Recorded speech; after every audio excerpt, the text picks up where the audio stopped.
Good morning, everybody. Welcome, and thank you for joining us this morning for our special event with the Writers Guild of Ireland. It's great to see you all. Such a great number turning out today. My name is Alan Kerwin. I'm the events coordinator for the WGI, and we've got some really exciting events coming up over the next few months. So we'll keep you posted as usual through the newsletter. But today, as you know, it's all about agents is the title, and we're absolutely delighted to be joined by three literary talents who will tell you all about their experience, their agencies, and just some handy tips that you may want to put to them as they'll go through. They are Kelly Natchbull of Sail Screen Limited, Peter McFarlane of McFarlane Shard Associates, and Giles Smart of United Agents. And we're absolutely delighted that the three of them could be available this morning to come and talk to the membership. Chairing and moderating this morning's procedures will be Jennifer Davidson, the chair of the WGI, as many of you already will know. And the way we see this morning's session going is essentially we would have an introduction for the first 15 minutes or so, where our guest panelists will introduce themselves and say a little bit about their agencies. And moving on from that, then we will go into the moderated discussion where certain topics will be covered that will be relevant to all your needs and questions. And then there will be an opportunity for you to ask questions in the Q&A at the end from about 12:15 onwards. So we will hope to wrap up for just before 1 o'clock. And but of course, as we go through the procedure, do feel free to put any questions you may have or things that come to mind in the Q&A or the chat functions, where I will collate these and I can put them to our panelists at the end. And of course, you're welcome to unmute for the Q&A and ask the question yourself. There's nothing like a little bit of lively debate on Zoom conversations. Just in terms of kind of general housekeeping, I can see most people are muted at the moment, and that's great. And you are happy to also have your video off, but I think sometimes it's nice to see faces in contexts like this, particularly for the panelists, to see who they're speaking to, not speaking into the void. But of course, if you don't feel comfortable with the camera, you don't have to turn it on at all. And I think that's pretty much it. I'm at this point going to hand over to Jennifer, and she will kick off the proceedings. Thank you very much, Alan, and welcome everybody. Absolutely delighted to see so many of you here. This is the second year that we've done a panel discussion with agents for the members. Last year we did it just for our female members. This year it's for the full membership. It was one of my favorite panels that I chaired last year, so really looking forward to today's discussion. But you don't want to hear from me, you want to hear from the agents. So as Alan said, we're going to start just let you hear a little bit about the agents and their agencies. So Peter, I might start with you. Do you want to tell us a little bit about your own background and about McFarlane Shard as an agency? Yeah, sure. So McFarlane Shard's been going 25 years. And as you know, we now operate in Ireland, which we've done for the last couple of years. So, so we're both in London and in Ireland. And we represent across the board writers and producers and directors. And then also we have a very successful acting division in Ireland and in London. So we're just a small agency. There's 8 of us all together, we cross stuff across each other's desks, so we know what we're all doing and what projects are on, so that we can look after the clients collectively. Great. Giles, do you want to tell us a bit about yourself and your agency? Yeah, hi everyone. Can you hear me okay? Yes. Okay, great. So I'm Giles and I work at United Agents. I'm actually the head of the film and TV department for my sins here as of last year. I've been an agent myself for about 17 years. United Agents has existed for 12 years and it's essentially a self funded, self-owned company. All the agents own it together. There are about 35 film, TV and theatre agents here who look after writers and directors.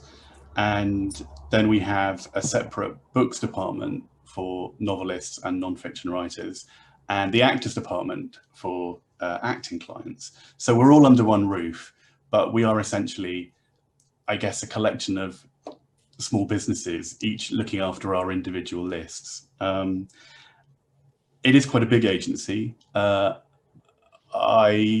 I think that's useful, mainly because we have a lot of communication between all 35 agents. So that's it really. And before I became an agent, my career highlight was running a mobile library. So I think I was very lucky to get this job. Anyway, that's me. I'll stop talking. Thank you.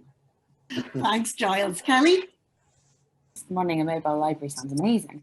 I'm Kelly. I'm an agent and director at Sales Screen, which is we're also a smaller agency. There are 5 of us in the building, and I am in the building right now, which is novel and brilliant.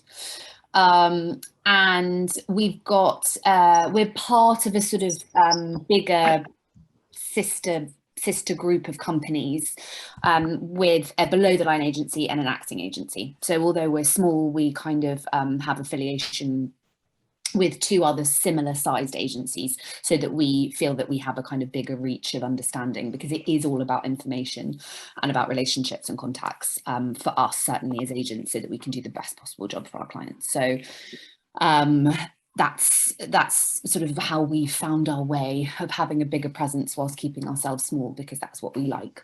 I've been here for nearly 10 years. Before that, I was in development for a bit. I started out in Curtis Brown, which is a much bigger agency, in the books department, because I was convinced I wanted to go into books. And I still do keep my eye in on books, because I represent the film and TV and theatre rights for select books from book agents at specific book agencies. I look after writers, directors, and I've recently, in the last few years, taken on some script editors, just because I was really friendly with development people, and there was no formal route for them, and it sort of happened by accident, but it's been brilliant because it's really useful for my writers, for me to be able to suggest people to come on projects with them. What else can I tell you that's useful? In terms of taste, I think every agent would say this, it's a complete mix. I've got film, TV, theatre, games, animators. It kind of just tends to be whatever I feel passionate about, and you can't necessarily unhelpfully put a marker on what it is that makes that. But I think each individual agent will have an individual taste. And that's me. Brilliant. Thank you all so much. Just a reminder to anyone in the audience who has joined us a little late, if you could keep your mics muted, feel free to have your cameras on or off, whichever suits you best. But if you could just keep your microphones off, that would be really helpful.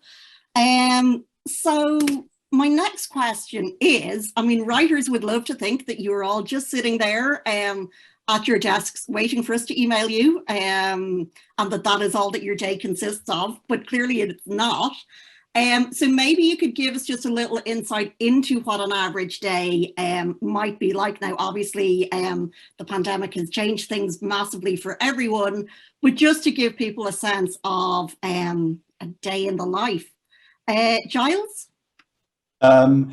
Interestingly, I don't think the pandemic has really changed the job for us much, in that happily writers were able to keep writing through it. So I mean, there was obviously a while where things weren't going into production, but that changed, I would say, about a year ago. So it's been pretty intense. Gosh, the typical day. I mean, no day is alike in a way. I think what I want to say really is that the job of an agent, as I see it, is fundamentally really practical.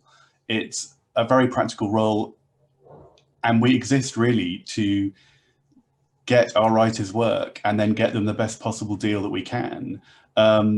So outside of that, of course, there's a lot of relationship building and advocacy. So it's our job to make sure that people know about our clients and what they're doing and who they are and what their voice is. So I suppose those are the kind of fundamental practical aspects of the job. It's making sure people know your client's work.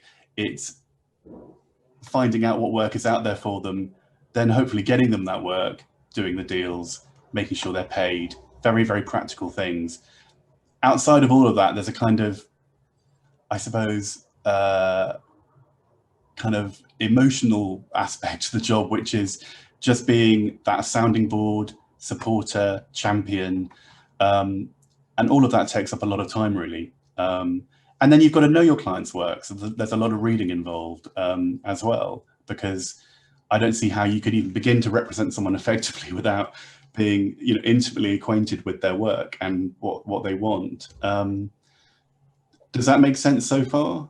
That makes complete sense. And I think that's actually really important to touch on as well, in terms of, you know, the importance of the relationship with your writers and the dynamics of how that works. It's like any relationship, really. And I think as with any relationship, communication is key. So you want to be in a active and ongoing conversation with your clients. And I mean, everyone's different, and some clients have different expectations or different demands, if you like. But yeah, the relationship is key, and establishing relationships for your clients is also key. Might just kind of stick with that theme of establishing relationships for a little bit, and just bring Peter and Kelly in as well to this. I suppose what I'd love to know is, what advice, you know, starting at the very start of that, building that relationship, what advice would you give writers who are approaching agents? What are the, you know, what should they do and what should they not do? Peter? Well, I think, essentially, if they're approaching whichever agent it is, they need to have done some research on that agent. I mean, you know, I'm sure all of us get lots of dear sirs or dear McFarlane Child or dear United Agents, and that doesn't endear anybody to, you know, because it ultimately, you know, Giles is right. The relationship between you and your client is paramount, and you know, and therefore your passion into their work is driven by that. So you're not endeared to someone if they haven't really worked out who you are or which person is going to represent. I mean, you know, sometimes our actors agents get things asking about representation for writing or producing or whatever, and you kind of go, well, that's not, you know. So I think it's really important that when you approach an agent, you know who they are, you know what they do and who their clients are, and also have a sense of why you want to be with them and not somebody else, you know, rather than a scattergun approach, which, you know, isn't helpful to you or to the agents being approached. Kelly, what do you think?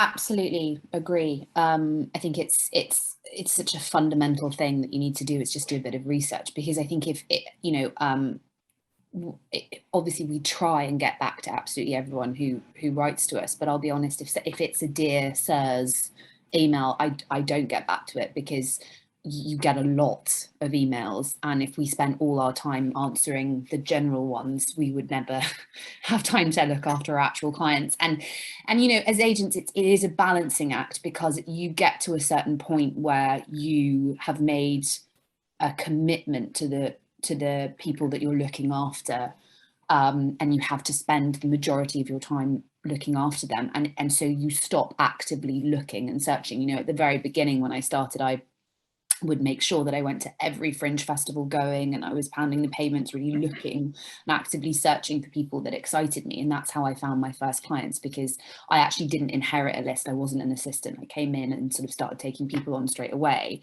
So I had to kind of do that. And I think my advice to people, I mean, of course, it depends what level you're at, but I would personally suggest going after a hungrier, more junior agent who has the time to give to you, because the relationships that I have with my clients, you know, I've you know, been working with them for nearly 10 years now, and you know, I've taken them on slowly, but I'm not really taking many more people on now. I'll take on maybe 1 or 2 a year.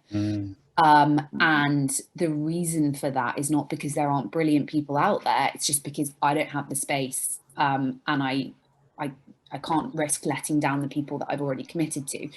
So I don't think it's necessarily a good idea to do the sort of, look at the best agencies and then look at the top agents at those agencies and write to them, because you're going to get a lot of rejection. Yeah. And that's just going to feel really, really awful and completely, demobilizing. And by the way, as agents, we're very used to rejection as well, because our job is to send our clients' work out to producers, and then we feel that rejection just as keenly as our writers and directors do.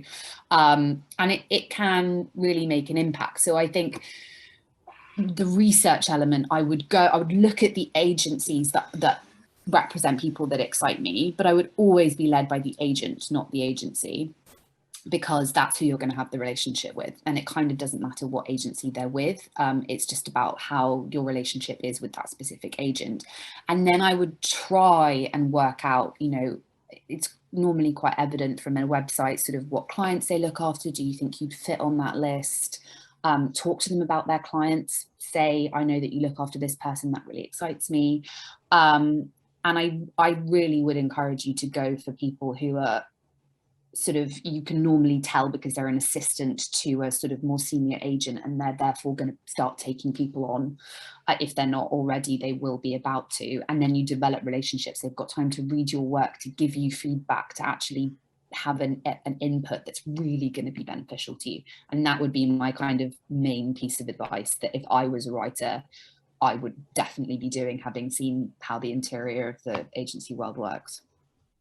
I would completely agree 100% with everything you've just said, Kelly. I think that it's obviously really hard when you're trying to find an agent, because you're not intimately acquainted with their workload or the nature of their, how many clients they've got, all that kind of stuff. But finding someone who does have the time to really focus on you and give you the attention and the energy that you need is really crucial, I think. So I completely agree. I'd also say that I don't know if Kelly and Peter would agree with me, but I don't think it's good to approach more than one agent at the same agency at the same time.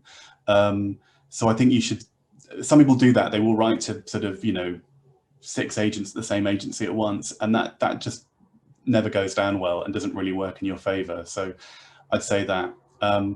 Also, I was once on another panel, and there was a very good theatre director on it called Punny Morell, who used to run the Unicorn Theatre, amongst other things.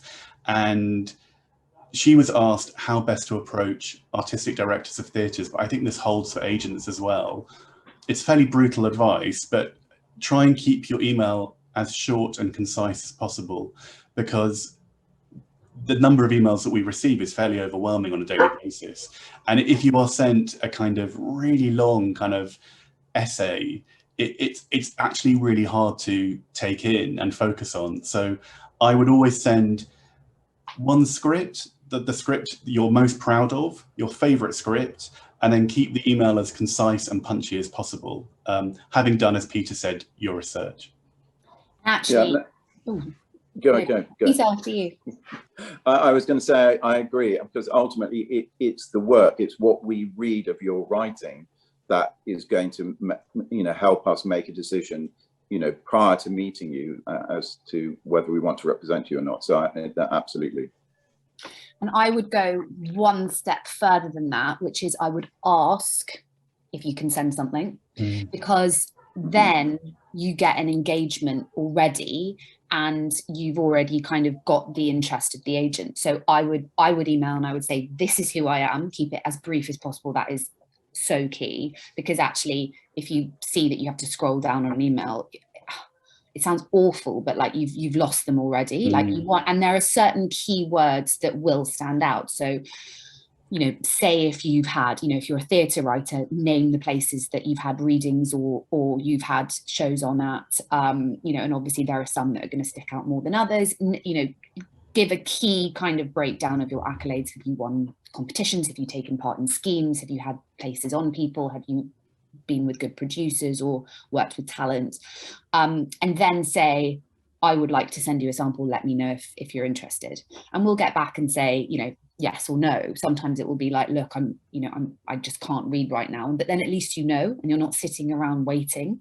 And then once you've had that engagement, you can send something, and never send more than one script, because that happens a lot. People are sometimes like this, and this.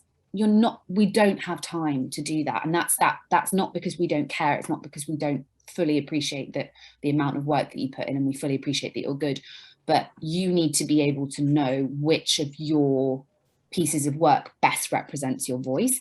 Yeah. And I've read a piece of work before and then turned someone down because it just wasn't for me. It wasn't to my taste. Doesn't mean they weren't good. And they said, well, can I actually send you this one because actually this is better? And it's like, no, I'm not going to read something else. So make sure that what you send is what you feel best represents your voice, because it is about that relationship with that agent, and your agent has to be passionate about your work. Otherwise, they're not going to be able to push you in the best possible way with producers, because we are your mouthpiece in the room when you're not in there. So it's our job to kind of go out, meet producers, tell them who we think they will be excited by, and they trust us for our taste.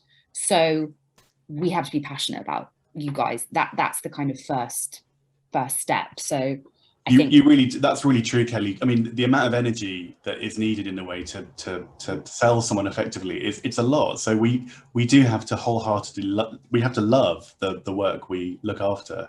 So I mean, that's why there is an emotional aspect of the job, I suppose, because we have to have that passion for our writers' work in an increasingly crowded marketplace. So it's absolutely right. You have to send your favorite script, or the script of which you're most proud, or the script, as Kelly says, that you think is most representative of your voice, and that's the one to send. I mean, it's reassuring to see previous credits and to know about relationships that you have, but ultimately I think we respond to the writing. And you know, I have taken on people who were fairly inexperienced because there was something in there that I really responded to and really liked. And as with Kelly, I didn't inherit any of my clients. I had to go out and find them all. I mean, some people, they take over an agent's list when they retire, or even sometimes sadly die. But I had to find all my clients, and I am at that similar stage to Kelly right now, where I'm not really looking to take on many more. But having said that, if I read something that I absolutely love, it's really hard to say no to that. Great. Some really super advice there. And I think, you know, every writer wants an agent who feels as passionately about the writer's work as the writer does themselves. But I think sometimes as writers also, we just want someone to say yes. And we maybe don't always analyze enough who is saying yes. So I kind of want to flip the question a little bit and go, what should writers look for in an agent? Rather than just saying yes to the first agent that says yes to them. Sorry, I'm on this thing. Peter, no, it's fine. It's not. It's just a webinar. I think someone has their mic on. If you can just all make sure your mics are off in the audience, please. Sorry, Peter. No, that's okay. Well, it's difficult, isn't it? Because I mean, ultimately it is, as Giles and Kelly have both said, it's the relationship between the writer and their agent is really, really important. So you know, once somebody's said yes, you've got to develop that relationship, and that doesn't mean, you know, that both of you go to different corners in it. So you know, it's the writer has to, in the first instance, you know, make sure they keep regular contact with their agent without becoming a burden to the agent, or the other way around. Because, you know, in order for us to sell your work, we've got to have the time. If we spent all day talking to our clients, none of our clients would get work because we wouldn't be doing our job. But it's building up that relationship. So whether it's, you know, on an email or a phone chat, or meeting up, you know, once every month or so for a coffee with your agent, you know, it's about that, because it is a very personal thing. The work that we all represent is to our taste, and as both of them have said, you know, in order to sell those works, we have to be passionate about it. So it is an emotional connection, and you have to be you know, you have to have that relationship with your client. It is a relationship, and I think, you know, Giles was saying earlier that, you know, that those are paramount in terms of us making relationships for that writer. But in order to do that, we have to have a relationship with them and them with us. Giles, anything else you want to add on that? Well, I'd say I completely agree with everything Peter just said. I think that the difficulty when you're looking for an agent really is that an agent is only as good as their relationships in a way. So having said that, you know, as Kelly said, if you're with a newer, younger agent who has more room on their list, they are going to be hungrier, and you would expect them to be wanting to really get out there and build those relationships as much as for themselves as for their clients. But when I meet a prospective client, I always urge them to go and meet other agents at different agencies, which some of my colleagues think is a bit bonkers, but I think that you've got to make the most informed choice for yourself as you can. And as we've all said, it's such a personal relationship. You know, there's a kind of chemistry there as well. So I always think, go and meet a bunch of agents and listen to what they have to say. And also, sometimes I think, you know, you need to find an agent who also listens to you and kind of works out what you want. So try not just to go with the first agent who's interested. Try and meet a couple so you can make the best choice for you. And I guess also, as I've said, it is like any relationship. Sometimes they work, sometimes they don't work. Yeah. Brilliant. Kelly, I know you slightly touched on this a little already, but anything else you want to add? I think that's, you know, Peter and Giles have really hit the nail on the head in terms of the fact that it's a personal relationship. And I completely agree. You should meet more than one agent. I actually think of an agent-client relationship as a marriage. You would not marry someone after one date. It's going to take, if you meet an agent and you're like, yes, I want to marry them and I want to be with them forever, then sign with them, great. But if you're like, oh, okay, yeah, they're interesting, I'd like to get to know them more, you know, do your research, ask people, if you know some of their clients, ask their clients what it's like to work with them, you know, and meet other clients and see what else is out there, because other agents, because, you know, there are different agenting styles, and there are, you know, if people have got to the place of being an agent with clients, they're going to be good. So there are loads of great agents out there, and it's up to you to decide who you respond best to. And actually, you know, I would feel quite uncomfortable, I think, if I signed someone that wasn't aware of what else was out there, because I wouldn't want them to be disappointed with what I had to offer. You know, there's nothing worse than feeling like your client thinks you're not doing the absolute best job that you can for them. And I would also say, and again, this is maybe mad because I you know, agents are great, obviously, I think that, but like there is this like complete and utter obsession sometimes, I think, with getting an agent. And as Giles has pointed out, like, it's our job to introduce you to the producers. And yes, okay, we handle all of your contracts and we're an emotional support and a kind of, you know, we give an overview of the industry and we have many uses, but like, actually, if you've found that you've approached agents and they've said no, it doesn't mean that you can't still go out and do an absolutely fantastic job and get an agent later. You know, your relationships with producers are actually more important than your relationship with than your goal of finding an agent at the beginning, because if you want to find the best possible agent, probably a producer might introduce you to someone that they like and admire. And I've had loads of clients that I've taken on have been introduced to me through producers that I've got really good relationships with. So I would say try to hold both of those things in balance. So don't just put all of your energy, because, you know, unless you're lucky enough to be working full-time as a writer, you're probably going to be balancing it with some kind of other career that makes you money, because writing doesn't really at the beginning. So, you know, you've only got a limited amount of time to spend, and you've got to work out what the best use of that time and energy is. Is it chasing after agents where maybe you feel early, or that you haven't quite, it's just not quite working finding an agent? Or is it better to to try and write to producers and find collaborators that are going to really interest you. And then the agent thing you may find happens. So I wouldn't, like, you know, you said about, I wouldn't focus that. I think it may have cut out. Sorry if it did. Yeah, I think we lost you just a little bit there at the end, Kelly.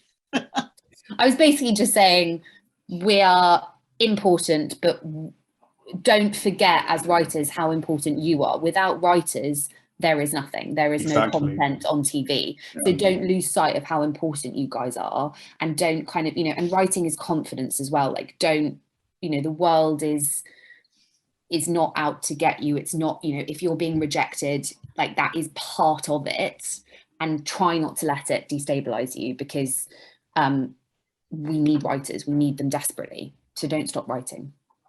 I mean, Kelly, you're so right. Rejection is such a huge part of the writer's life. And of course, we only ever really tend to hear about even successful writers' successes, but all those writers will have had so many projects that didn't get off the ground, or things that didn't work out for whatever reason. And yeah, I mean, that's just it. Actually, someone once was advising a writer I took on. They said, when choosing an agent, work out which one you would rather hear bad news from. That's one thing to think about when choosing an agent, unfortunately.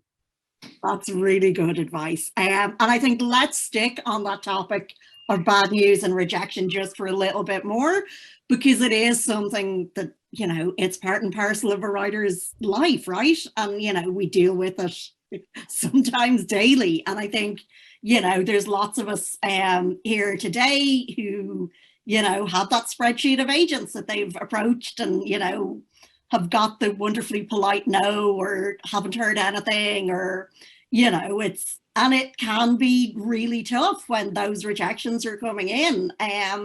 So I guess what I'd love to know is, you know, you guys are obviously on the other side of that desk. What advice would you give to writers just in terms of handling rejection from agents specifically? Peter?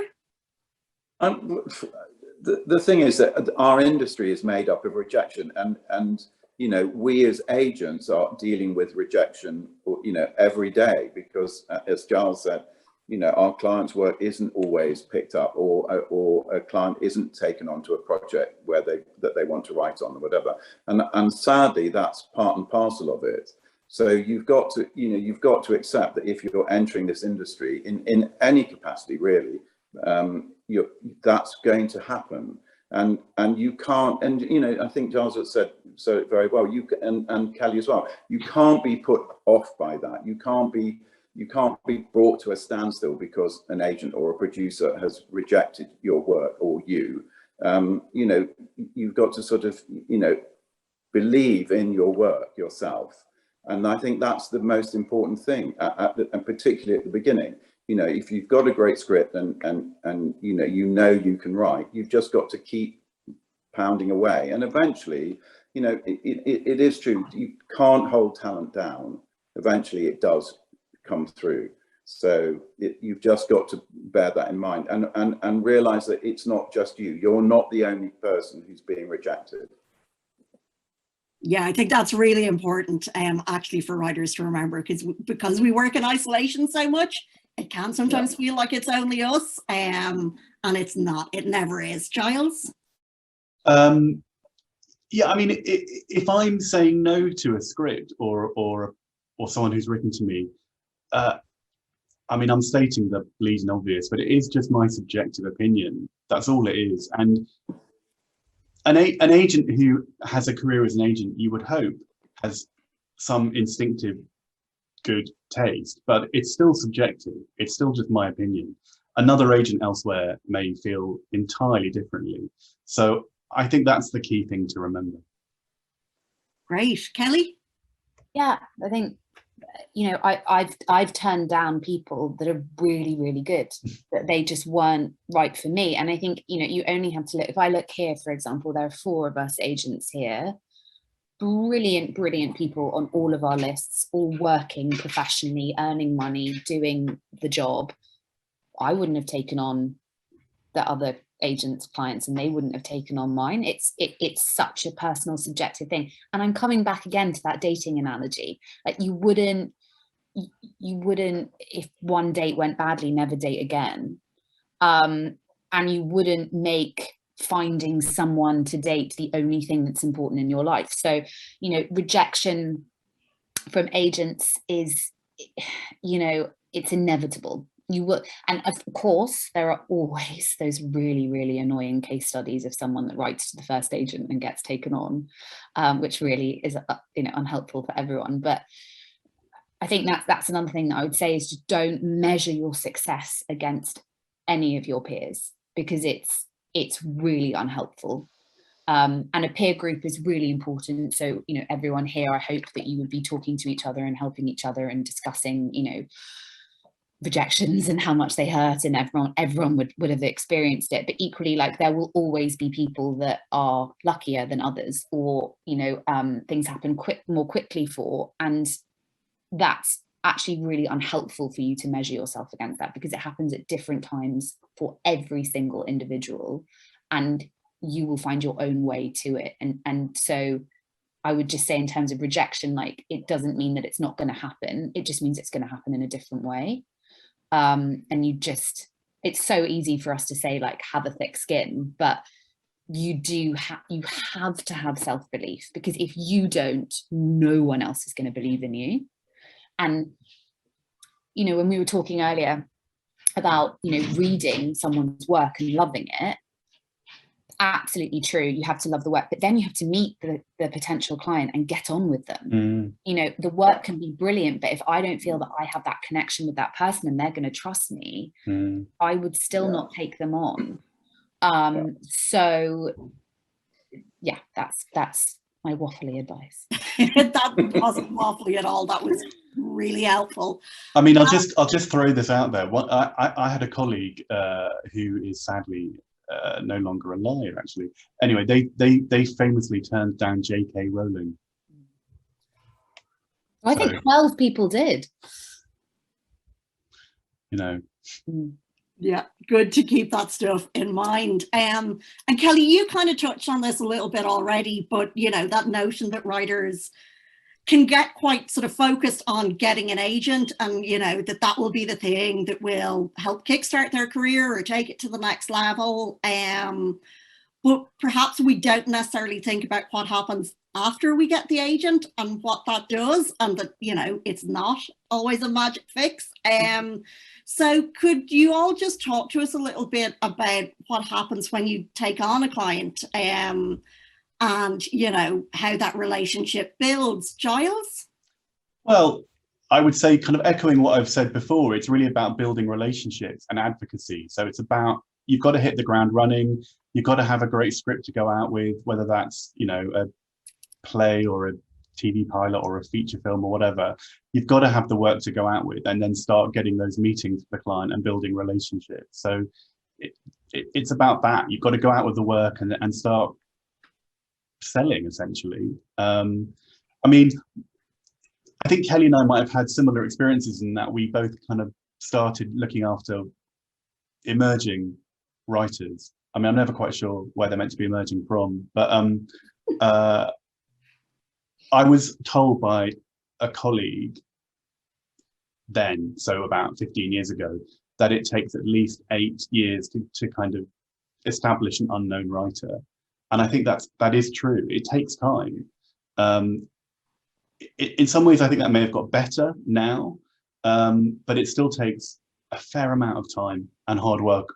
And as I also said earlier, I think communication is key. So communication between client and agent is really key. You know, if you've got an agent who's not talking to you, that's terrible. Equally, as a client, you should be keeping in touch with the agent and just building that dialogue. Absolutely. Peter, what do you think? What should a writer expect if they've been taken on? And also, what shouldn't they expect? Well, it's not. Having an agent isn't a magic fix, you know, and you know, a lot of people have, in the past have thought that, but it isn't. And you know, as both Giles and Kelly have said, it is about the relationship. But you know, also it's the relationship that the client builds up with other people that the agent introduces them to. And so, you know, if you're at the beginning of your career, you're going to meet, you know, script editors or whatever, who are effectively your peer group and rise with you. So if you develop good relationships with them and have great meetings, even if they don't work with you immediately, but you keep in touch with them. So everything we do is about relationships, and relationships with each other as client agent, with the agent with the script editors or the producers, but also the writer with the people that they meet. You know, and you need to go and have those people want to work with you. Whether they can work with you immediately isn't the issue. It's, oh, I want to work with that person. We can't do it now, but they're in my mind now and next time. So I think you know, it's absolutely all about relationships and relationship building. Brilliant. Kelly? We, me and the other two agents here talk a lot about the trifecta, which is being nice, good, and hardworking. Because you do have to be all three of those things. Like you have to be nice to work with.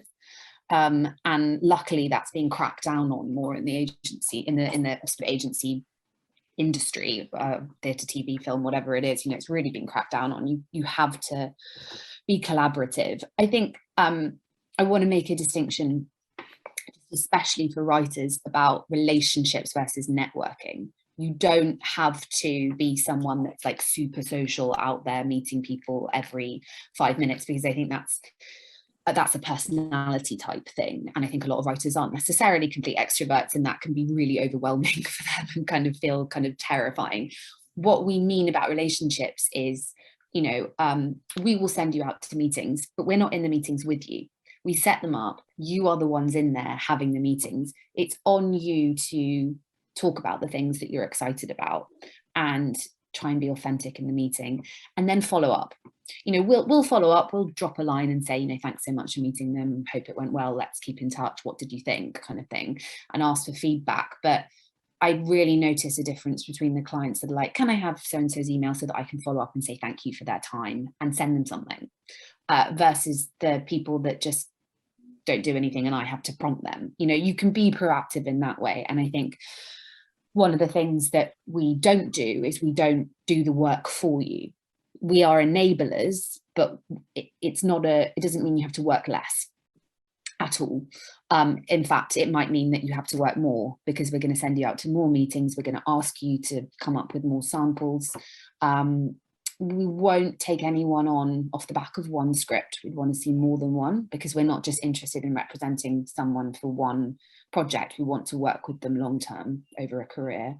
So, you know, you may find, I took someone on sort of 3 years ago, and they'd just come out of film school, and they had a great feature script, but they wanted to work in TV, and they had some ideas, but, you know, they had to go away and write a spec script, another spec script that we worked on together, but they weren't paid for that, you know, and that was, you know, more hard work that they had to do. And, you know, luckily it got picked up, but it wasn't a given that it would. So I think be prepared for more hard work. Don't just expect that an agent suddenly makes everything happen. We are literally, we maybe just speed up the process. That is a really good point, Kelly. I think that even though if you've got an agent, you're still going to have to do speculative work, I'm afraid, and quite a lot of it probably. But I guess the difference is when you have an agent, you're doing it with someone who is your sounding board, a script editor to an extent. You know, you've got that support there. You've got someone who's in your corner, who's fighting your corner. So that's a difference, but you're still going to have to do that work often. I mean, cheeringly, a client of mine who I've looked after for probably 4 years, who was a playwright when I took them on, they had a play on in a London theatre, fringe venue, great play. They wrote a spec pilot, which we went out with.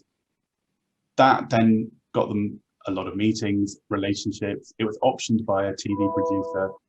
nothing happened to that script. He then commissioned a second script from her about, I would say, 18 months ago. And last week that got a green light from ITV. She's not had anything on TV yet. So, I mean, that is really wonderful and thrilling, and just, you know, it can happen, but that happened as a result of her having a lot of general meetings and then kind of forging one particular relationship with one particular producer who really believes in her. But that's a 4-year process. So I mean, that may be encouraging, or it may feel a bit patience. Sure. Yes, exactly. That's something that just like can't highlight enough, patience, because it takes a lot of time. And I think it's really useful for us to remind everyone that like the reason that agents work on commission only is that, you know, we're making an investment in people too. And, you know, if we're suggesting that you write something, you know, if we thought that we could get you paid to write it, we would be getting you paid to write it. You know, we're it's about investment for us. We're investing in you. You know, we don't expect to make money off people straight away, and you should never feel that pressure. You know, it might take 4 years to make. I mean, I know that a client wouldn't mind me sharing this story, but I looked after a client for 5 years. He made me £27 in commission in 5 years. And I think I'd taken him out for 27 lunches. So it was definitely a minus sum. And, you know, we can't have all our clients do that, which is why you stagger it and take new people on only rarely and often, so that you can kind of, you know, still live. It's a really difficult balance, that, isn't it? Because the awful truth is that being an agent is quite a cutthroat business, and we are expected to make money. That is an expectation of the people who employ us. But at the same time, I understand if I'm looking after new writers, emerging writers, then that is going to take time. So the people who employ me are investing in me as much as I'm investing in my clients to an extent. And obviously, the aim is for everyone to make some money. That's what you want. That's what we want. But it can and does take time often. The other quick thing that I know I'm jumping all over the place, but I do just want to say, because Giles, you just made me think of it when you corrected from new to emerging, is that when we're talking about new writers, emerging writers, nothing to do with age, just so that everyone's clear on that. And I've just spoken about someone coming out of film school. I think they were in their 40s. It doesn't mean like we're not kind of, you know, thinking like you have to be 20 and fresh out of film school and that's really exciting. I would really agree with that. And I've always followed my taste. So sometimes, I mean, I did look after a client in their 70s, but I have to say in theatre in particular, there is a kind of slightly disturbing emphasis on youth and newness, which, you know, personally, I don't really agree with, but it is definitely there. There's a feeling that people want to meet a writer when they have time to have that kind of long career, I think. But I don't personally subscribe to that. Yeah. And I think if, you know, there's plus and minuses to all of it. You know, there's with youth comes a lack of experience. So, you know, writing gets, yes, there's a rawness at the beginning that's really attractive in some ways, because there's a sort of urgency to the writing, which is really sort of, it's just really exciting. But then there's no substitute for experience and for lived experience, because that's what writers are writing about, things that they know and understand and scare them and challenge them. So I think, you know, I took someone on 2 years ago in their 50s who was a really experienced director in Norway but hadn't done anything here.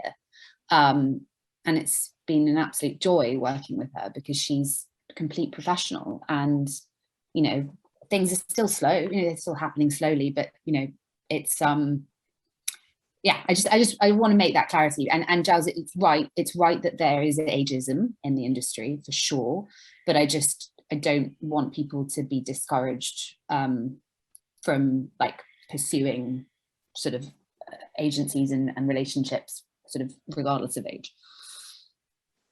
That's really helpful to cover, and actually kind of brings me on to another question I had. I suppose because of the small nature of the Irish industry, a lot of writers can get relatively far in their careers without an agent.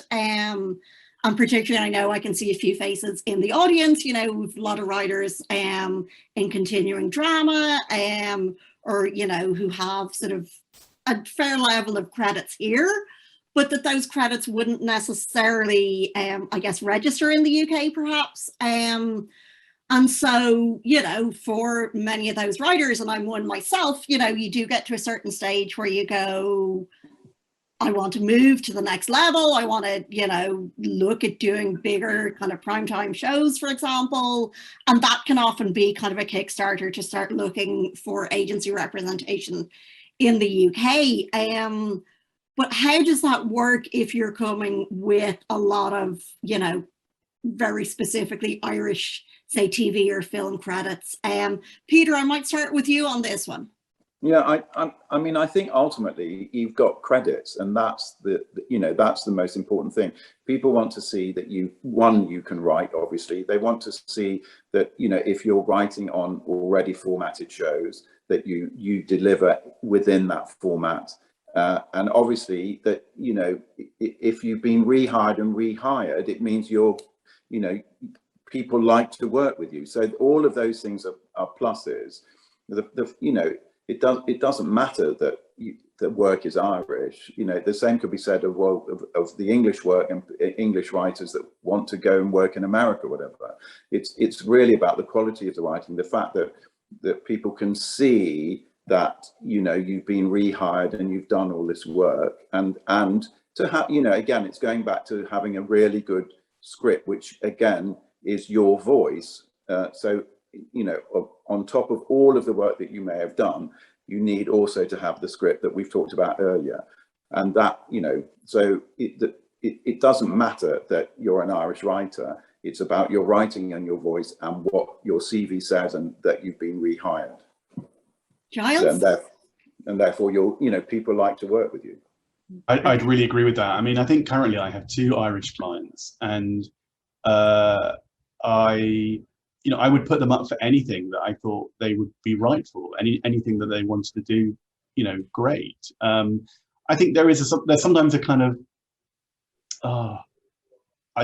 there's like a lack of imagination from English producers sometimes. Often they're looking for specifically Irish things, and I've talked to my clients, and there's been a kind of sigh of like, oh, I don't really want to, you know, have to be limited to that, which I totally sympathize with. So, but equally that can work in an Irish writer's favor, and it just, you know, you can decide on the merits of the producer, project, whatever.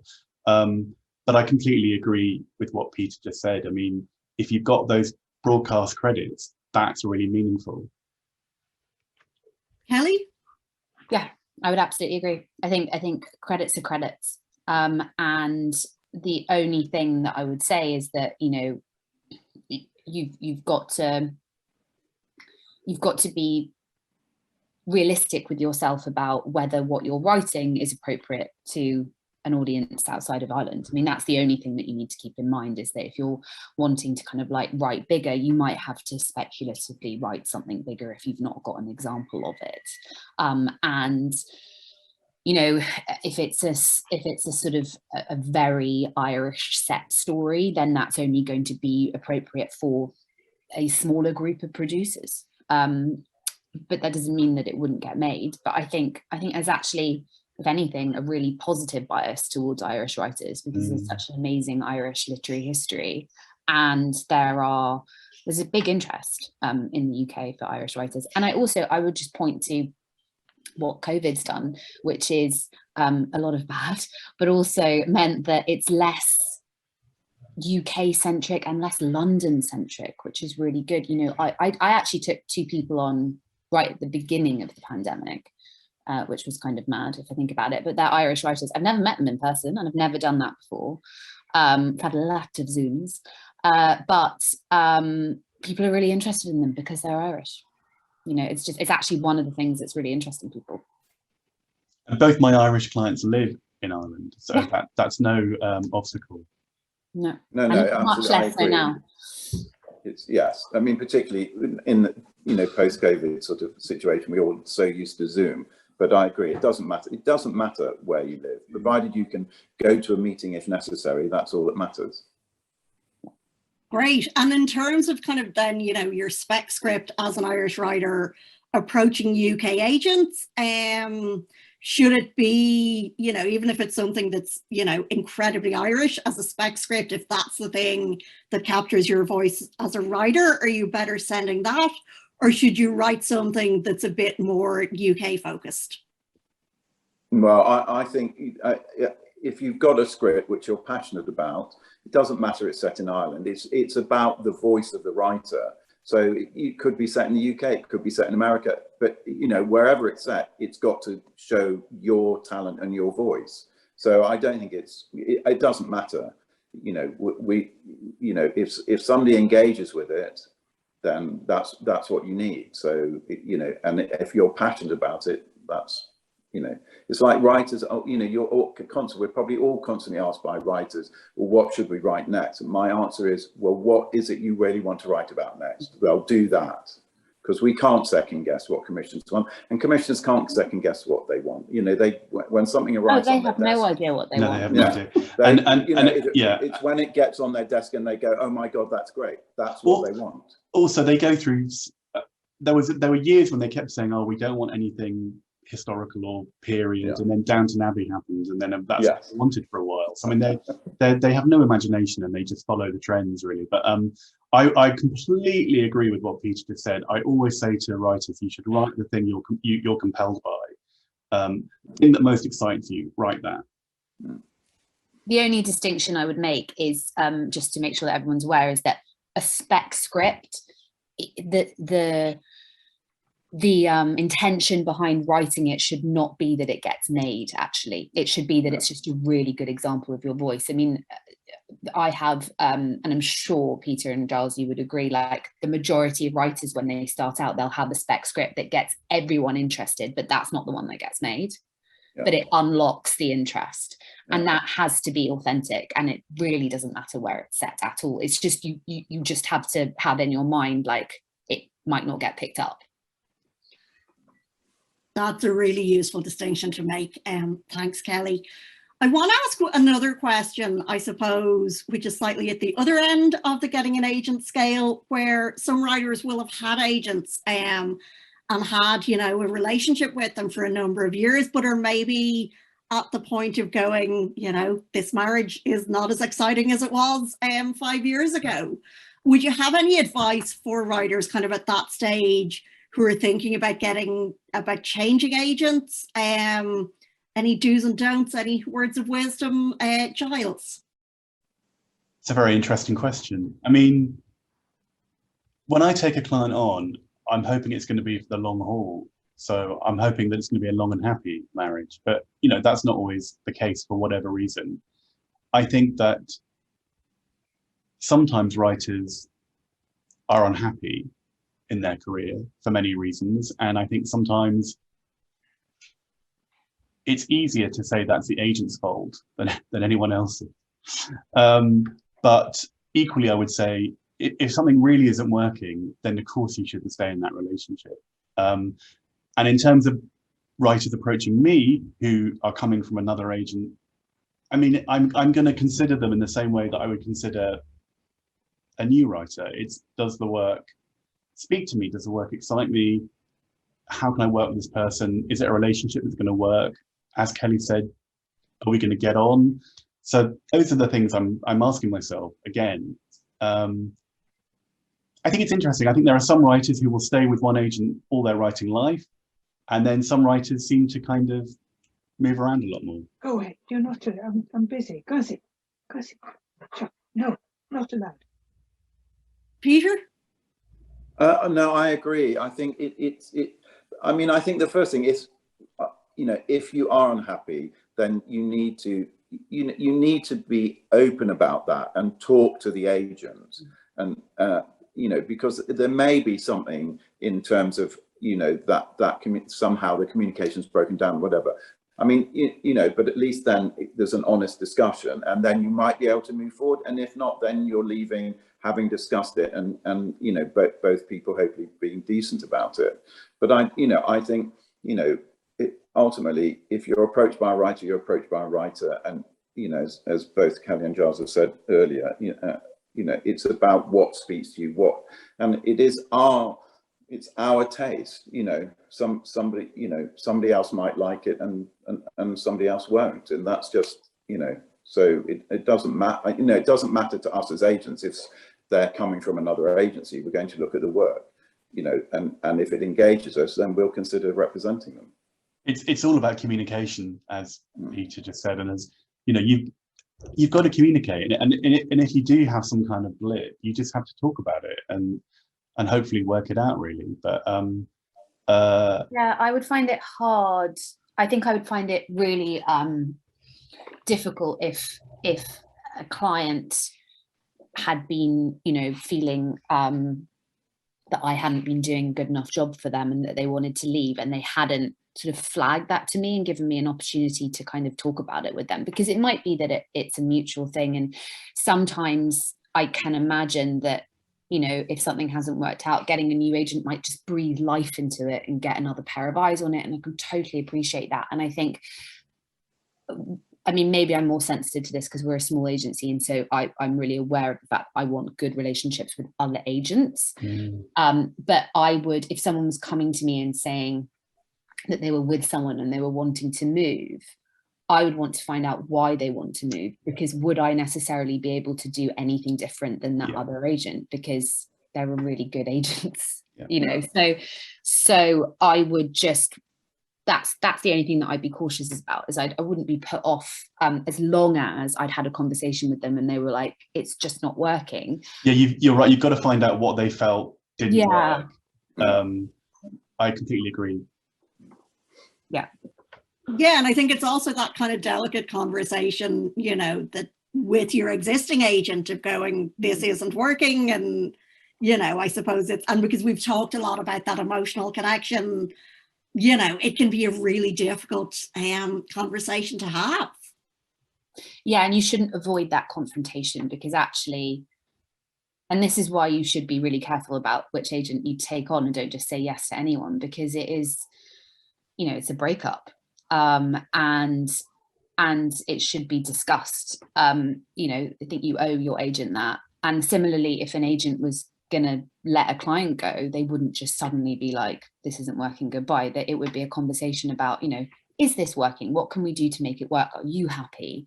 You know, should we be thinking about you getting someone else? I mean, it would be a conversation, because, you know, I'm not just saying this, we do really care about the people that we work with. Like, and it is really painful when you have that kind of breakup. It is really painful. Of course. We're sort of almost coming up to Q&A time, so I might just ask you all one final question, which is, what is the one best piece of advice that you would love to give the writers in the audience today? Peter. Oh my God. Well, I think it all comes down to how you communicate and your script, you know, and your passion for that script, and that shows your voice, you know, and think, you know, because ultimately, whether you're looking for an agent or trying to get a job on a series or whatever, it's about you and your script. And you've got to be personal. You've got to go into a meeting and come out of that meeting with people going, I want to work with that person. And that's how you build relationships. That's really good advice. Giles? I don't think I can say it better than Peter, really. That was perfect. I mean, if you're approaching an agent for the first time, it's about working out which script you feel is your best. And it's about making that really kind of targeted, personal, and kind of succinct approach. And then, yes, it's a, you know, there's a lot of hard work beyond that, but it's about your work, your desire to keep working, and your ability to make and nurture the professional relationships that you have. Brilliant. Kelly? Just self-belief over and above what the other two brilliant pieces of advice. Just believe in yourself, and don't lose sight of why you're writing, because if you wanted to make quick, easy money, you wouldn't be a writer. So don't lose sight of that ever. You know, keep writing and keep asking yourself why you're writing, and enjoy it, because that is what it's all down to. Excellent. That is 3 pieces of really great advice. So we're going to go to the Q&A now. So if you have questions, if you just type them into the chat box. And I can see Billy McGrath already has a question in here, which is, if a screenplay has commercial book potential, would the panel think that it's better to spend the creative time writing the book and then selling the screenplay on the back of the book's success, or vice versa? Anyone want to jump in on that one? Well, I think again, it comes down to what do you want to write? Do you want to write a book, or do you want to write a screenplay? And you know, so it's you know, we've repeated ourselves really on this, but you know, it's like, what do you want to write? Then write that. You can't be too clever. Sorry, Kelly, after you. Oh, sorry. I was just going to say, you can't try and be too clever about these things. They don't work. If you try and do something because you think it's going to get you to where you want to be, it just, and I think, you know, Peter and Giles, I'm sure you'll know what I'm talking about, where you read a script and you can sense a mile off where they've tried to do box ticking exercises, because it just doesn't feel authentic. And trying to write the book first because you think it's more likely to be optioned. I mean, there, you know, a lot of the American managers that I work with do think in those sorts of ways, and they're like, maybe you should write as a short story because it's more likely to be optioned. But personally, I'm like, you've only got a limited amount of time to spend it doing what you're passionate about. I mean, I think in your heart, you're going to have to know whether it's a novel or a screenplay, really, and follow that. I mean, I suppose you might get a bigger advance for writing a novel, although I'm not sure that publishing advances are quite what they were, but Kelly would know maybe more about that than I do. So. I don't know about the book advances for writing, but I mean, it would totally depend on whether it went to auction or not. But neither of them are really gonna be sort of a nice deposit on anything. Absolutely. Pauline, I see you have your digital hand raised. Did you want to ask a question? I do, yes. I'm really glad that Giles brought up the issue of ageism. I have always written for women and wanted to write for women now, as I'm also Oh, I think we've lost Pauline there. as an older. Pauline, I'm afraid we're having trouble hearing you, just your connection is cutting out. Do you want to type the question and then... I don't know how to do that. Okay.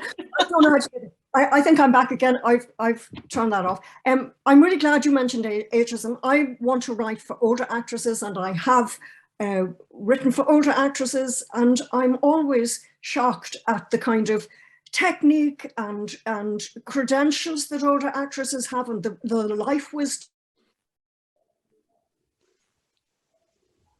and the rest of it. I think we've lost you again. Yeah, we have. Yeah. I think really, you know, she's asking about as an older writer and writing for older actresses, and I guess there is a thing that, you know, those aren't always the most popular things on screen and can be harder to sell. Do you guys have anything you want to jump in on those? What about? Well, go on, Kelly, go. Oh, no. Sorry, I was just going to clarify the question a bit. Oh, go on. Well, I just wanted to add something to that. I don't know whether I'm back on screen, but I wanted to just add, if I'm looking for an agent and he's already or she has already got, they want to take on half a dozen of either of those. Would you not be looking for a range of different types of writers? Yes, I mean, always. But ultimately, as we've said, it's the particular voice of the writer that you're responding to. And I guess I always take someone on in the spirit of optimism that we can make something work and we're going to get the work on. But I think I think it would be dishonest of me to say that ageism isn't around in writing, as you know, sexism is or was, perhaps less so now. So it's not without its challenges. Thanks, Giles. Kelly, Peter, is there anything you want to add on that? No, I don't. Not. I think you know what Giles has said sort of encompasses where that it's Yeah, I think you know, if you can lean into, you know, if there's something that you feel is a weakness, lean into it. So you know, write about ageism. You know, turn it into something that's a positive, because you know Giles is right, it does exist, definitely, and I think, you know, in the acting industry it definitely exists, especially for women. My mum's an actress, so I definitely get that.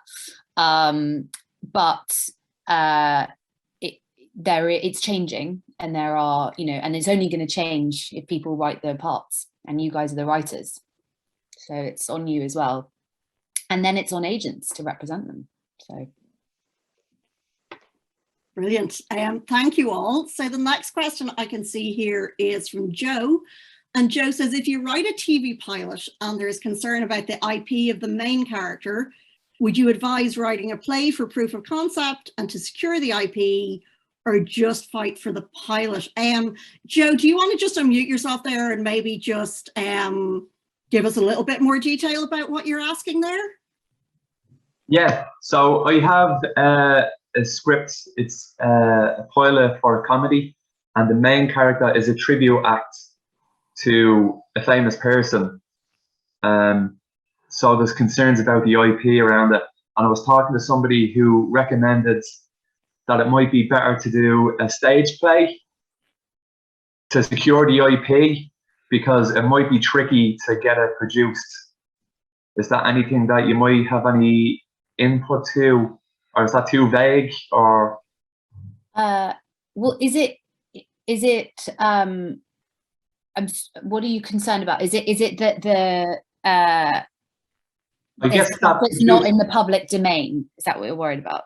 I guess that producers wouldn't be interested, or they'd be afraid of just the legalities of it, like, because he's a tribute act to this famous singer, that they wouldn't have the rights to his image or likeliness or anything like that.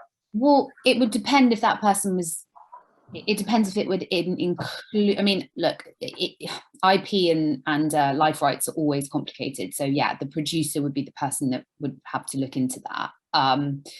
But if it was in the public domain, unless you were kind of including pieces of information that were kind of guessing as to his life, or, you know, making up or defamatory. Yeah. I don't think that would be an issue. If it was a tribute band of a famous band, and that band was in the public domain, and you weren't, you know, actually falsifying that character, it was just about a new character that happened to be a tribute act. Yeah. I don't think that would be an issue. It certainly wouldn't put producers off being interested in and looking and exploring into whether it was possible. Okay, I think that answers my question. Thanks very much. Thanks, Joe, and thank you for tackling that one, Kelly. So the next question is from Stuart, who says, if you have a production of a play in the UK, is it worth inviting an agent along first, or is the approach you mentioned, a brief intro and asking if they could send a script, a better recommendation? No, get the agent. I think that's a tricky one to answer, because I think I'd always love to go and see something live on stage. I'd always love to, but it's not always possible or easy to, because obviously I've got to see my own clients' work as a priority. So that might be a case of identifying an agent who has fewer clients, possibly more time. But obviously, yes, if you've got something on, you must tell people about it and give them enough advance warning as well.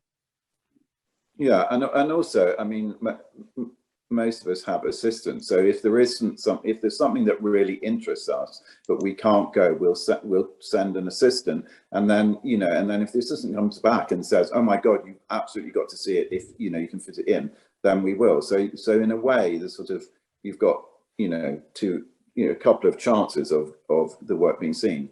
And if not, then, and the subject, you know, again, it goes back to the script, and the subject matter interests us, then we'll ask for the script. Definitely invite them, because it's a way of telling them that it's on. You know, and then, you know, I have to say evenings are precious to agents, because we don't read in the day. We're too busy, and there's a lot of reading to do. I spend my evenings mainly reading or watching or going to see existing clients' work, or just having a bit of a life. So to give up an evening, unless it's someone that I'm already interested in and I'm really genuinely considering kind of actively wanting to grow my list, I probably would be inclined to either ask one of our assistants to go, or say, it sounds really interesting, can I read it? But you can certainly ask. Great, that's really helpful. So Asosa is asking, with regards to researching agents and looking at their existing client list, should we be approaching agents with clients who write in the same genre or a similar voice, or would agents be more inclined to have a wider pool of talent and genre? And so in that case, what should you be looking for in a prospective agent's list? Peter? Oh, God, yes, it's like how long is a piece of string, really? I mean, ultimately, it's about how, you know, if you see an agent and research their work and who they represent, and really think this person's right for me, whether they've got people who write in similar genres or not, sort of isn't important. It's whether you think you would, you know, you would get on with them and they would work with you well, then approach them. You know, so I think it's more about that. Again, it comes back to the relationship thing. Where do you think you're going to have a great relationship, you know, with this agent or that agent? And it goes back to what Kelly said much earlier, you know, and Giles as well. I think, you know, we all try to encourage people that approach us to meet other agents, because it is, you know, you don't want to sort of end up 2 years down the line, you know, changing agents, and the agent doesn't want you to do that either. So, you know, I think it's like, it goes back to where do you think you'll have the best relationship? And also, what I think what's important is you looking at the existing client list and thinking, am I excited by those writers? Do they inspire or interest me? Because then if they do, if the answer is yes, then you would probably like to see yourself on that list. But if you look at their list and think, you know, I don't like any of those writers, then I don't think that would be the best place for you. It is a really difficult question to answer as well, because sometimes I have not taken someone on because they are too similar to a writer that I already look after. And it just feels a bit grubby as an agent to be like, you could have this person or this person. You know, we want to be able to push someone as the person, because otherwise you're pitting your clients against each other, and that's just not what we want to be doing. But having said that, you know, if you've got someone who you think you're quite similar in style to, who's that bit above you, a bit ahead of you in terms of a trajectory, it can be helpful, because if they're not available, you then say, but this person is equally as brilliant and is available. That can work in your favor. So I know that's not particularly helpful, because it's sort of saying yes or no, but I think what it comes down to is multiple agents and being aware that some people may say no because it's too similar, but for other people it might be a good thing, and it's why you should never approach just one agent. Yeah. But one agent at each agency. There was a time when I had more women writers on my list than men, and I remember another writer, someone I didn't represent, said to me, "Oh, was that a deliberate ploy on your part?" And I was really shocked, because I had just followed my taste. And then I'd ended up with more women writers than men. In no way was it a kind of cynical exercise on my part. I would never do that. Also, I was thrilled that I had more women clients than men. You know, why not? So. Great. So the next question from Owen is, I know, a question that a lot of writers ask. Many agencies say that they won't accept unsolicited material and prefer to receive material via recommendation from a producer or similar. For new writers, how do they navigate that in order to get their work seen? And I think you may have kind of touched on this in terms of sending that email asking if an agent would be happy to read a script. But if you want to expand on that a little bit, any of you? Personally, I think it does actually say on our website that we need a recommendation, but actually it's not something I pay much attention to personally. I wouldn't not read something if it didn't come with that necessarily. No, I think like the same. I think, you know, it's nice that somebody, you know, writes in, you know, and says who they are and asks. But if they go, you know, and attach something, you know, if the subject matter appeals to me, I'm going to read it. And if it doesn't, then I'll say, you know, I'll say straight away, it's not for me, you know, and if that's nothing to do with the writer, that's to do with my taste. Yeah, our website definitely says that we would ask, just because of the volume in terms of what we get through, it says we would ask for a recommendation from a course producer, from a course tutor or a producer. But to clarify, that doesn't mean you have to have had something produced. It just means that you worked with a producer in some capacity.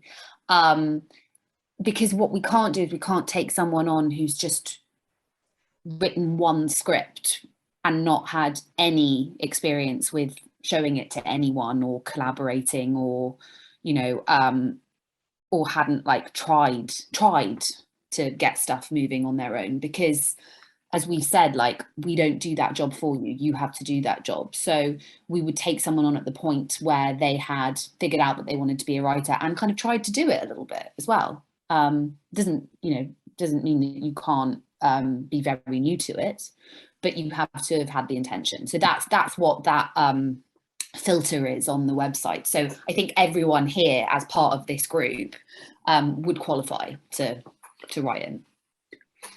That's really helpful advice. Tom, you've had your digital hand up for a little bit there. You want to ask a question?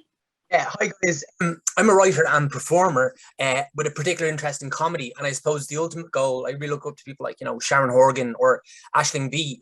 But when contacting agents, is it worth mentioning the writer-performer element? Because I suppose ideally I'd like to be repped by the same agency as both the writer and performer. And if so, do you have any advice on how best to do that? I think it's definitely worth being really upfront about that from the off. I mean, that's who you are. That's your creative identity. So absolutely. And I mean, it's interesting because in TV, the kind of drama and comedy markets are quite different in a way and are slightly self-contained. So we do actually have, at United Agents, we have a comedy department which does specialize in writer performers with a particular emphasis on comedy.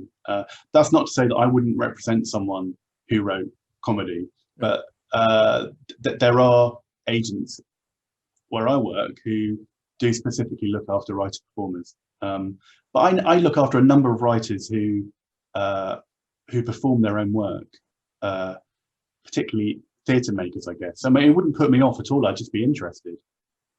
Cool. I think it's really important that you make that a selling point, because it is.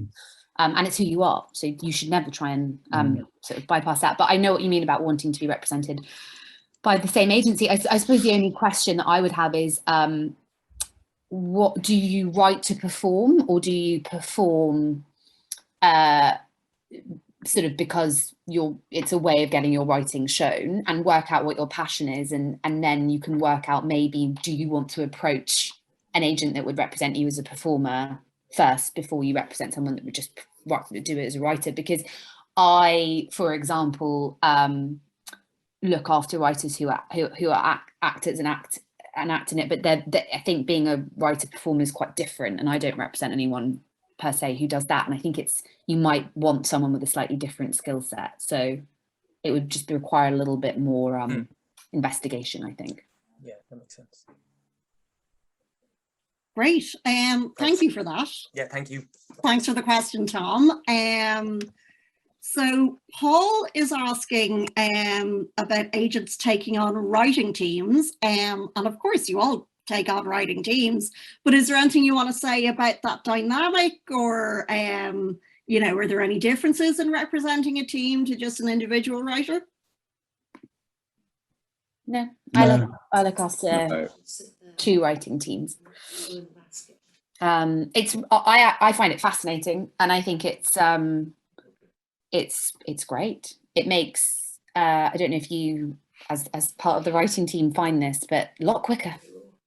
They churn out work a lot quicker because there are 2 of them, and it tends to be as well when it comes through. It's kind of it's not quite that first draft that you see from someone that's been writing on their own in isolation. It's kind of they banded it back and forth between them, so it tends to be actually a little bit further along the process when you read the first draft, just because of virtue of that relationship. The only thing you need to be aware of is you halve the fees, so you guys end up with less.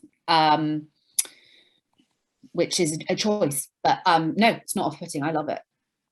I have 3 writing partnerships on my list, and you know, it's like all the other relationships. It's just that there are 2 of them.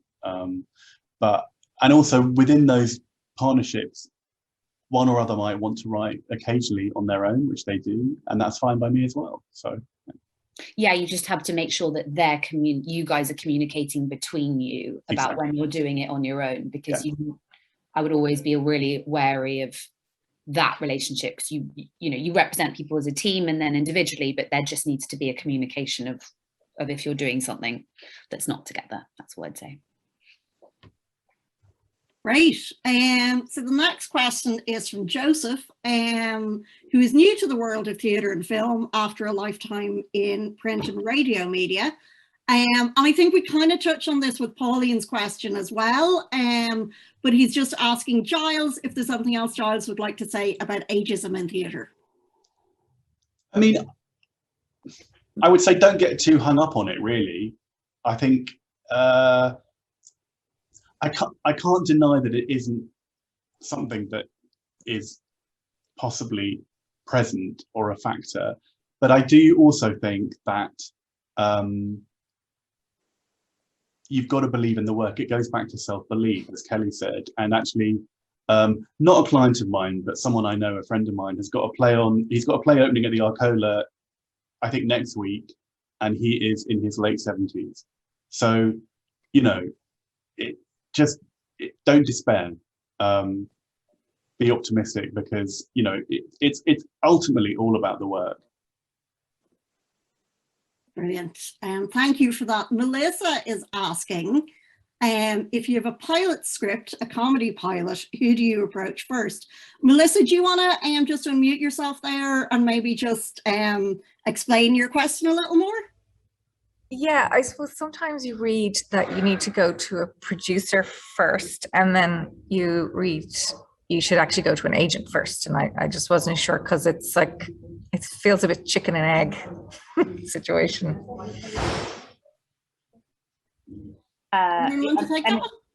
It is chicken and egg. Okay. Because the producers will quite often say we won't read without an agent recommendation. It totally depends on whether you think the script is sort of ready to be produced, or whether you're looking for an agent. I mean, there's no reason you can't do both at the same time, by the way. Yeah. I suppose the only thing is, if you think that you're at the right time to look for an agent, then I would say go to the agent first, because if you've already sent it to the producer and they've said no, then your agent then can't send it and ask them to reconsider. And if the agent has a good relationship with the producer, then they might be able to get them to read it quicker or take it a bit more seriously or something like that. So I would say have a go at approaching an agent first. And if you aren't hearing back or you're frustrated, try and move it forward. But you will come up against some producers saying that we don't read, specifically production companies. They very often have that policy, but individual producers, and I think you can do research on that. When I started out and I was looking for clients, I would go to the Biffa, I think I mainly focused on Biffa for some reason, but the long list of the best shorts, and then I would see who produced them, and I would ask to meet them.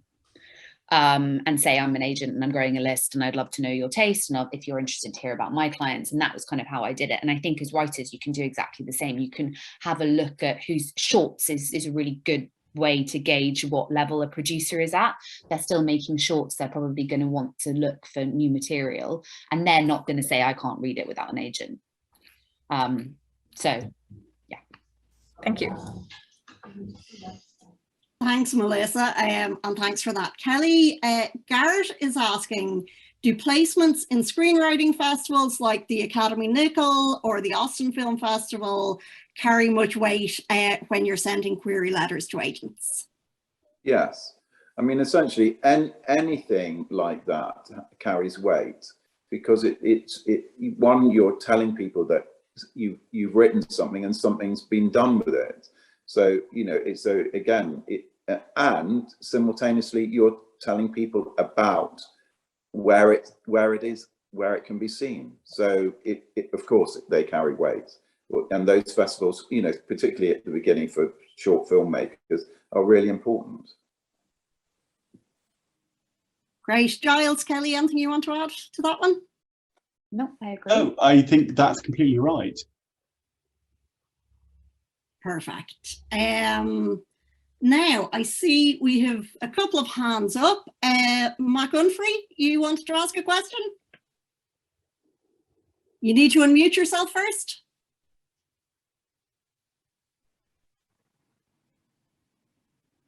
Hello, how you doing?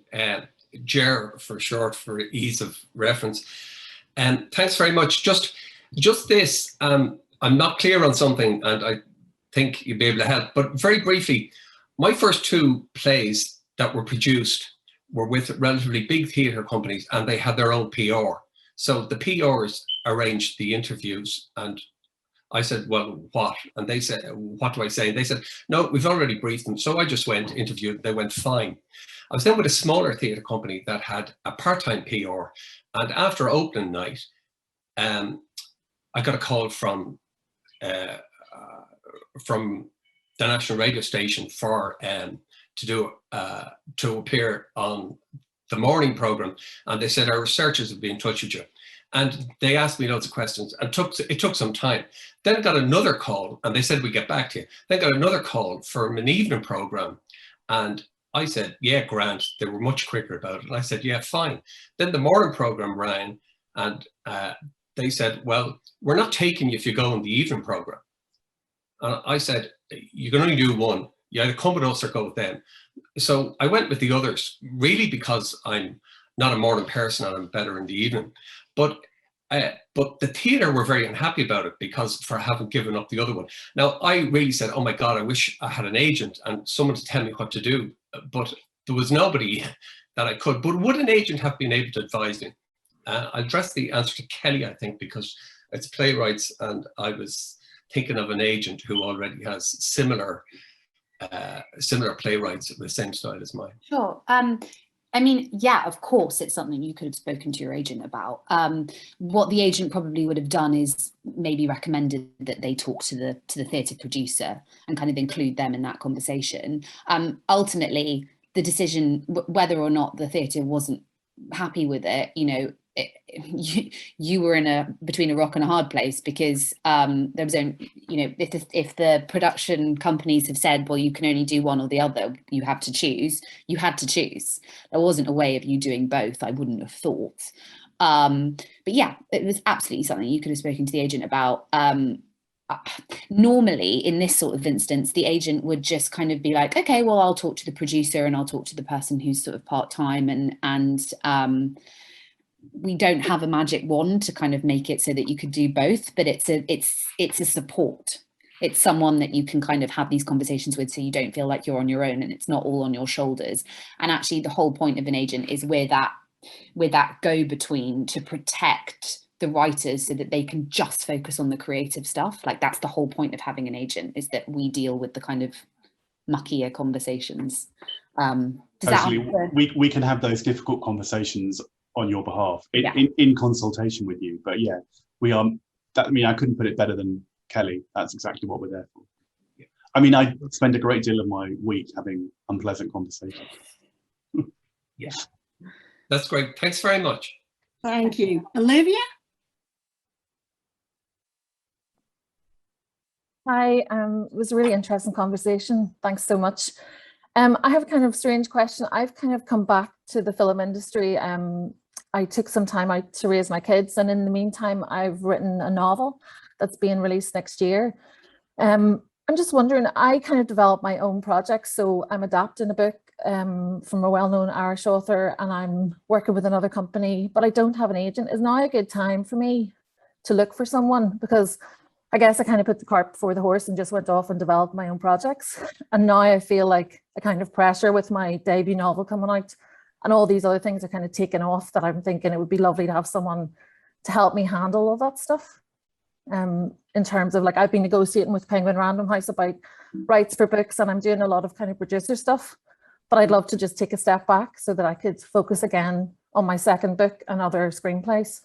Sorry, I know that's a really random question. Do you have a book agent yet? I do, yeah. They're a small Irish agent, so, but I kept my film and television rights on my. Yeah, absolutely. I was just checking that you had a book agent. Yeah. That would be the first thing to do. I mean, I don't know what Peter and Giles think, but yes, I think it's the right time to look for an agent. Yeah. Okay. Great. Yeah, I mean, agree. Congratulations, and it just shows that, you know, you don't automatically need an agent to have success or enjoy success. But I think it feeds back into what Kelly was just saying. Having an agent allows you to concentrate on the creative work. Yeah, it's great. Thank you. That's really helpful. Thank you. Sarah, I see you have your hand up as well. Hi, Jennifer. Thank you. Yes, I just wanted to ask a specific question. I've just had my first funded short made through Screen Ireland's Focus Shorts. I do have a feature written as some writing material, and a producer potentially interested in developing that with me. But I'm just wondering, is that too soon to start approaching agents? No. Okay. Yeah. Cool. It's the right time. Right time. Absolutely right time. Right. As a general rule, if there's a deal to be done, yeah, you know, an agent can alter. The only reason, in terms of right time, I'd just say, like, can the agent do something for you? Sure. You know, because sometimes I have had situations where I've spoken to someone and they just haven't really known what they want to do. And I've said, I think you're amazing. You need to figure it out, and then we'll have another conversation. I've taken them on a year later. But if there's deals to be done and you've got material and you've had something produced and you've got, you know, offers and interest, then yeah, absolutely. I'd also say to everybody that it's a huge part of the agent's job to protect your rights. We are here to make sure your copyright and your ownership of your work is protected. And I think that's a very real and important reason to be represented. Great. Yeah, absolutely. Great. That was really helpful. I don't see any other questions unless anybody else is going to jump in at the last minute and ask something. But in the absence of any other questions, it just leaves it for me. And actually, Alan, if there's any housekeeping. Oh, sorry. Hi, who's that? Hi, it's Orla. Hi, Jen. How are you? Hi, Orla. Do you want to ask a question? Yeah, I do on all of that. Kind of similar to what Sarah was asking, but a little bit different as well, in that there's the beginnings of conversations about a project. So I have made 2 plays, and I've written and directed a number of short films and short radio pieces and longer radio pieces, and won a couple of awards for those things. And I have developed a feature screenplay. I've written a few of them, but this is probably the strongest, and taken it to the market in the film fair this year. And I have a couple of producers, UK-based producers, because it is a project that isn't necessarily an Irish-based project, who are looking at the work now, okay? And my question is this. it kind of speaks to what Giles is saying there a minute ago. I have a couple of other people who are also interested in looking at it. I don't have a deal with anyone yet. So I'm wondering, I assume I'm correct in that I should now wait until somebody is offering me a deal to try and get an agent to broker that deal. It's the first question. And the second question is, because it's, you know, it was developed over a year with some support. So I'm assuming, I mean, it's certainly not perfect, but it would be a strong spec script. So if none of the 4 companies that are currently viewing it are interested, what would be your advice? Would it be to try and find an agent to represent this, or would it be to try with the other 2 Irish companies who have expressed an interest and wait and see to try and get a deal? Basically, I don't know what to do next. Sorry, that's very thorny and long-winded, but and I should say I used to work in publishing, and so I know a lot of agents, but they're not film, TV, not theatre, not screen. So it would be great. I wish I was trying to write a novel. It would make my life easier. Anyway. I mean, I would say look now, because if you've got interest, it's a really good time to start looking. And actually, once you've got the offer on the table, you're under time pressure, and an agent can't promise that they'll read quickly. So I think approach now. And all I would say is that the clarification is you're not looking for an agent to represent the project. You're looking I'm looking for someone to represent me, obviously. And so that's the key thing here, is that kind of the project, if there's interest in it, is a really nice thing to mention when you're approaching agents. But even if that, they shouldn't take you on just because there's interest. They should take you on because they like your work. So it's almost like a nice test, because if the interest goes away, as you say, you've got good spec script. And, you know, when you're having conversations with agents, the sort of part of the conversation that you should have is like, what's the plan for this if that doesn't go ahead? Exactly. What will we do next? And how, and apologies if this has been answered because I joined later than I wanted. Sorry, Peter, you were going to say something. Well, you have a body of work as well, and you know, so it shouldn't just be about this project, although obviously it's of importance now, but it's about you and your body of work and the project. Okay. So yes, now is the time to look. I agree with both. And then because I did, and I don't want to hog this, but just to illustrate that I'm not clear, I was invited to pitch this project in festival there, kind of while it was in the middle of being written, actually. So that's an interesting experience. And through that, I met a UK agent who was straight up, it's not his, and it definitely isn't the kind of thing he does. He mentioned a couple of other people, but I don't know if I did a dreadful query email, but I heard absolutely nothing back from them. So I'm just wondering, and you probably already covered this. And if you did, just say, because I will listen, Jen, I will listen back to the earlier part of the thing. I'm just wondering about what the best way for that, should you always just go through their blank entry form, or is there, you know, some other way that I'm missing? Don't ever go through the blank entry form. Okay, so I did that completely wrong. Yeah. And try again. It may not have got to the agent. All of our agents' individual email addresses will be somewhere on the website. They're not hard to find. And do your research about, if you know the specific agent already, find their individual or their assistant's email, I suppose, but better to find theirs, and email them direct. Because I have to say, I've had people to tell me that they've written to me through the info account and I've never got it, because you know, I was surprised for one person because she's actually taken on a friend of mine, and I was like, oh, but then... You may not have got it. She probably didn't get it. Okay. All right.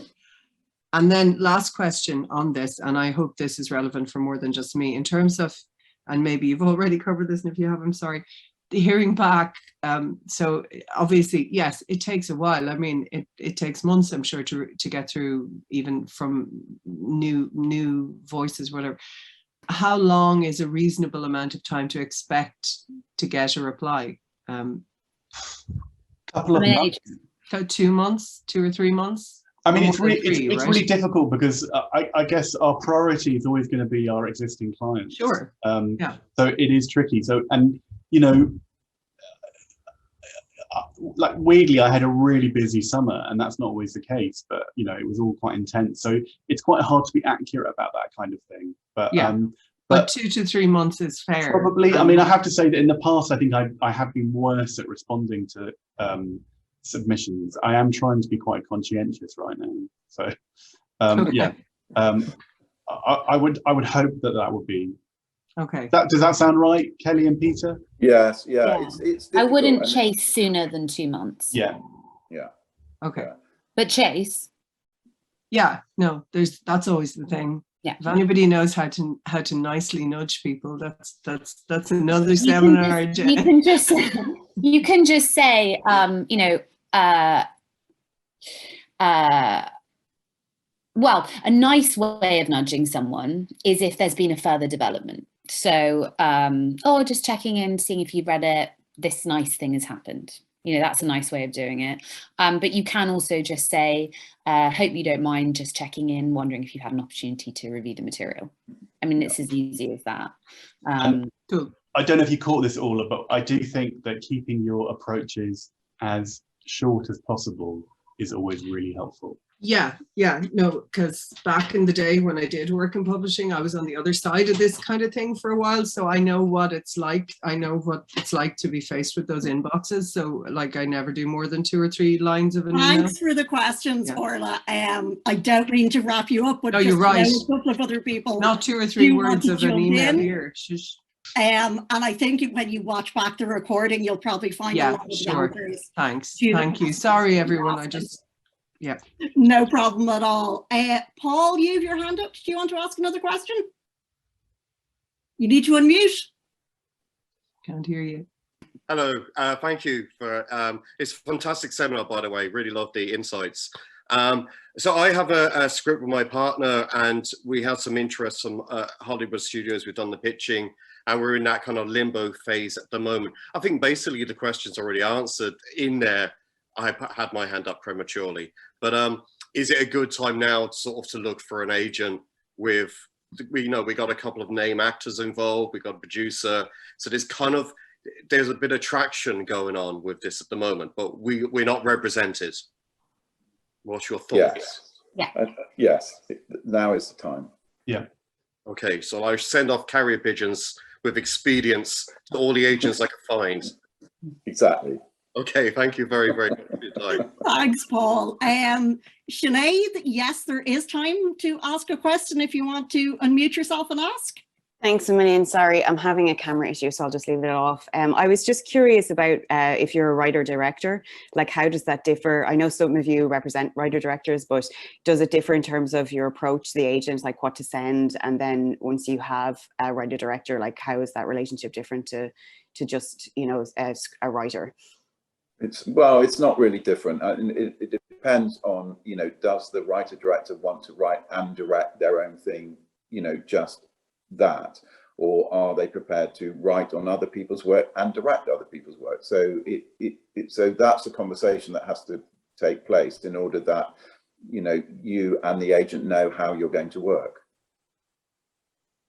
Yeah, the only thing that would differ is you'd need to send something you've directed. That's the only difference is, if you're a writer director, send a short film. Yeah. We can't represent you as a director until we've seen your directing work. So if you're kind of a writer director, but you haven't actually got anything that you are particularly proud of as a director yet, keep in mind that we cannot represent you as a writer director. We'd probably represent you as a writer, and then the directing thing would be something that we grow and develop. Okay, thanks. Thank you. I think finally, Asosa has a brilliant question in the chat box, which is, when we're sending a query email, what should our subject line be? Oh, yeah. Trying to think. Representation, I don't know. It's, Looking for an agent. Yeah. Write a submission. I mean, I don't really ever pay attention because I've got I've got a sidebar that shows the email anyway. Yeah. Yes. But I do have, I suppose it is helpful to know what it is. So yeah, don't try and trick them by saying kind of important or anything like that, because that just, I guess, I mean, I'm really sympathetic to you all, because I think that the hunt for an agent can be long and wearying, and it's like being bloody, you know, Bilbo Baggins or whatever. It's like, it's a quest and it's tiring. And I think that, and it's difficult because you will get some people who just won't reply, or people who will take ages to reply, or all of that. And it is a bit like looking for that needle in a haystack. I mean, it's interesting. I think if I get an email from someone, which isn't too long, if I get an email from someone which gives me a kind of idea of their character or personality, then that's much more kind of beguiling in a way than something which is quite sort of flatly informative. I don't know, maybe that says more about me, that I'm susceptible to that kind of charm. But I think that does help, actually. I agree. Yeah. Right. Actually, I think that's a really brilliant note to leave it on. Thank you so much to everyone in the audience for attending and for all your brilliant questions. Thank you to Alan for all your great work in the background, getting this together for us.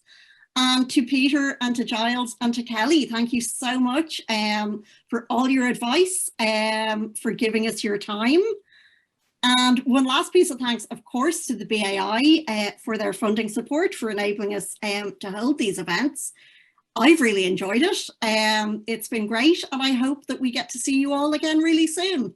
Thanks, everyone. On that Thank point, you, Jennifer, for I chairing. might just say, Jennifer, on that point, the next, just for people attending, the next event that we'll have coming up open to the members will be around a commissioner's briefing, and the tentative date for this is the end of this month, the 28th of October, and it will be with commissioners around drama commissioning from RTE, TG4, Virgin Media and BBC One Northern Ireland. So again, we will put that out in the newsletter and send the link if that's something that interests you, but just to kind of flag it up for you at the moment that this is on the horizon.